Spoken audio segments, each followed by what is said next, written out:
Ik zag gisteren Mark Rutte tijdens de persconferentie en ik hoorde hem zeggen dat hij historicus is en daarom van niets wist. Ik ben historicus en weet dus in principe niks, zei hij. En dat is natuurlijk ook alweer typerend en veelzeggend dat uiteraard de grootste leugenaar van Nederland een historicus is. Want de geschiedenis zit inderdaad namelijk vol met leugens. De geschiedenis is één grote leugen. Aangezien deze leugen wordt vormgegeven door de secte die over de wereld heerst, kunnen we inderdaad vrijwel zeker stellen dat Mark Rutte een bewust onderdeel is van deze misleiding. En waarmee misleiden zij ons dan? Welk deel van de geschiedenis houden zij verborgen of hebben zij aangepast en met welke reden? En tot enkele jaren geleden had ik er zelf eigenlijk ook echt nooit bij stilgestaan dat alle bewijzen hiervoor letterlijk voor onze eigen neus staan. Ik heb inderdaad nooit beseft dat de geavanceerde architectuur die wij in onze Europese steden, maar ook andere steden wereldwijd zien, namelijk hun tijd ver vooruit zijn. En als je eenmaal met die context of dat kritische oog naar de prachtige architectuur kijkt die is overgebleven uit die tijd, kun je inderdaad dat ook niet meer onzien. Onze huidige samenleving is gebouwd op de ruïnes van de vorige. Onze moderne samenleving heeft de gebouwen opnieuw in gebruik genomen en onze leiders hebben destijds geclaimd voor de bouw verantwoordelijk te zijn geweest. Zo hebben ze bijvoorbeeld verzonnen dat er eind 1800 een periode is geweest binnen de architectuur waarin men trachtte de oude Romeinse stijl weer opnieuw leven in te blazen. Wat dan de verklaring zou zijn voor de modernere of nieuwere gebouwen met deze architectuur. Vergeleken dan met de antieke bouwwerken die wij weer aan de Romeinse tijd eerder linken. Wat zogenaamd natuurlijk 2000 jaar oud is volgens de historici. Onze tijdlijn is volledig in de war geschopt, mensen. En op meerdere cruciale punten herschreven of heftig aangepast.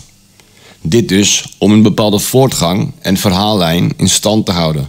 Maar vooral om zaken te verbergen. Er wordt ons vooral heel veel niet verteld. De geschiedenis is één grote leugen. A possible timeline. Here's a speculative timeline of our recent past.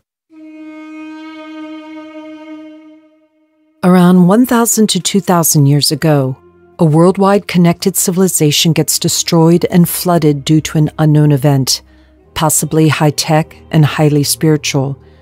Humans become divided into multiple factions, different languages develop. Before this, no modern oceans existed, and the Earth was, according to the early world maps, 3 equal parts, with rivers in between and small oceans at both North and South Pole. Africa, Libya, Europa, Asia, all named after prominent leaders from that time. After this event, humans come together to preserve the pre-flood knowledge, try to live in truth and harmony, and the Jesus figure was either a metaphorical symbol for this time or was actually one of the leaders of that movement. Around 1,000 years ago, the first efforts are made to map the new post-flood world with the Mappa Mundus. Julius Caesar lives during that time and creates the first maps by sending out teams of scouts and researchers. Kingdoms and authorities get established, trading flourishes, money is used extensively, the golden age of the Middle Ages before the Little Ice Age starts.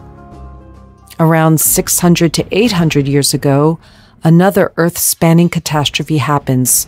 Earth is expanding and the modern oceans are created. The continent of modern America splits off from Asia. Most of the kingdoms suffer greatly. Climate gets worse.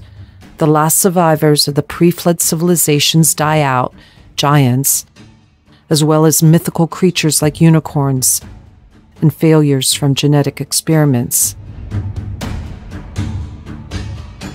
Between 1400 and 1700, kingdoms and empires recover. Life goes on, even though it's a bit more difficult than before. The 4 seasons we know today as our normal weather patterns are established. The concept of religion is born. because after the 1400 catastrophe, the memories of what the Gnostics and other groups tried to achieve fades away. The independent Gnostic groups fight against the corrupt church institutions in Central Europe and elsewhere. For we wrestle not against flesh and blood, but against principalities, against powers, against the rulers of the darkness of this world, against spiritual wickedness in high places.